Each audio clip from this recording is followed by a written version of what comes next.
Guys, if you found your melody and it's starting to come together as a song, give me a thumbs up. That's excellent. Now for the next part of this class, we're going to be moving on to rhyming. I guess you could write a song that doesn't rhyme, but if you want it to be catchy and sound really cool, I would suggest that you use some rhyming words. Now, you should have figured out what the feel or the mood of your song is from the last part of the session that we just did. The melody will kind of determine if it's a sad song or a happy song, if it's upbeat or not. So this will help you decide what sort of concept we're going to be using for our song. Your melody is now a canvas. You can paint your art onto it with your words. We're going to be working on some lyrics and some rhyming. When deciding what to write my song about, this is a tricky one. Sometimes I get a mind freeze and I just can't think of what to write, or I'm uninspired. A tip for this is to think about someone you love, something you love. You can find a random object in the room. You could ask an adult to give you a random word and write a song about that. It doesn't have to be so serious. It can be funny, it can be silly. Use this as practice. We don't need to be perfect.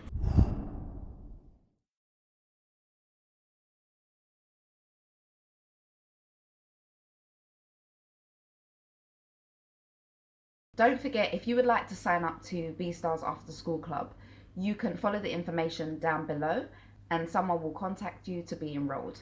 Now, your first task for your lyric writing.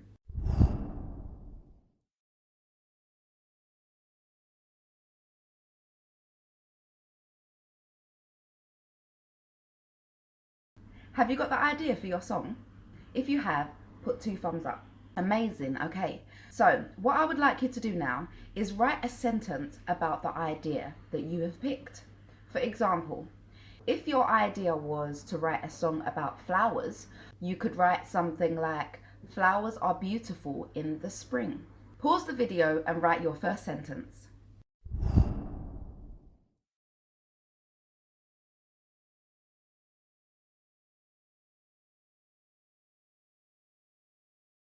If you manage to write your first sentence, give me a thumbs up.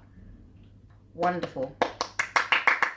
Okay, so now you're going to adapt your sentence to your melody that you done before.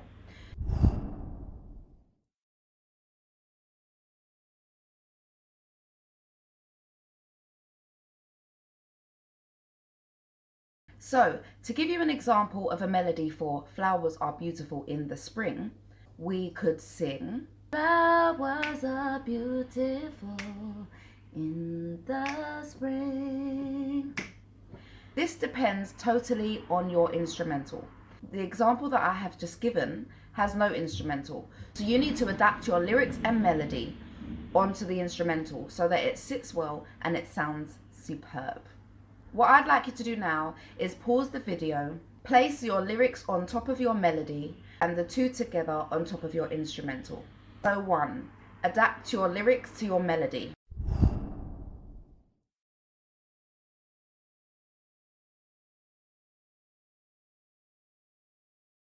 And 2, place the 2 of them on top of the instrumental to create your first line.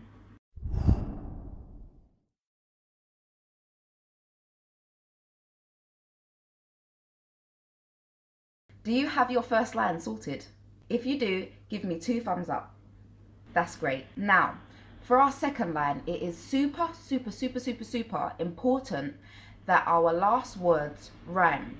Our last word for the example that I just used was spring. What is the last word of your first line? What I want you to do now is brainstorm. Get a separate piece of paper and write down all of the words that rhyme with the last word of your first line.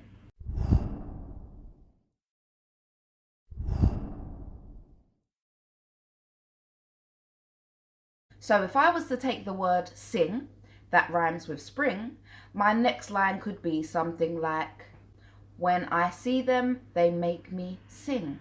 Try and adapt this information to your own song.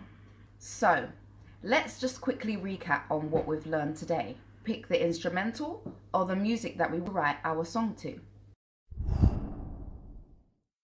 Second, we explore melodies that sit well on top of the music. Third, we think about what sort of concept and ideas we want to write about. Fourth, we put together lyrics using rhyming words and making sure that our song sounds catchy and fun to listen to.